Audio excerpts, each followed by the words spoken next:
Hi, it's Joshua here and welcome back to the channel. Today we're going to be talking about something a bit different. Usually I'd be showing gameplay on a physical video game that exists, but instead today we're going to talk about The Day Before, which hypothetically may exist, but we're going to dive into that. The Day Before, if you're not familiar or haven't heard about the recent controversy surrounding it, is an apparent future release game that looks like if The Last of Us, The Division and State of Decay had a baby, which, if this was a larger developer or larger publisher, may sound appealing, but unfortunately it's being made by a small studio called Fantastic and published by a company called MyToner, which sounds more like it produces tanning products than video games. While it sounds hard but not impossible that a small company could produce a game of this scale, which pens itself as a MMO survival game with PvP, VE gameplay, it sounds very much too good to be true. Appearing as though it was a AAA game with a huge budget and produced by a massive publisher, it looks set to disappoint, as well as recent factors like an apparent lack of physical gameplay. They did release a video of a man playing the game, but it looked terribly unconvincing.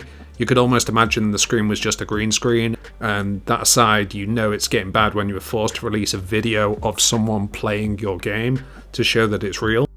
That's not to say something won't come out eventually. I think it still will be a game at some stage, but I don't think it's anything we should be excited about.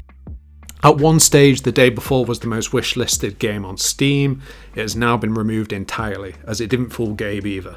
I actually think the delisting is slightly disappointing because at least with Steam's refund policy, it would have been guaranteed that some people would have got their money back if this did indeed turn out to be fake. Other than the scope of the project and the size of it and everything that these guys are trying to do and showcase as a red flag, other factors are the recent gameplay trailer which came out, which seemed to be a carbon copy of a Call of Duty trailer. Other factors include some of the gameplay that has been shown seems to have changed dramatically, which can happen throughout development.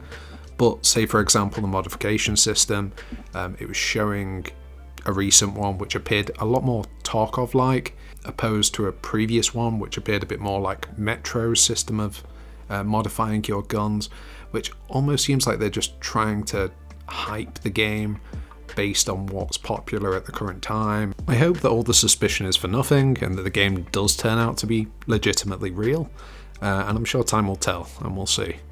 But yeah, let me know what you think in the comments, and like and subscribe if you haven't already,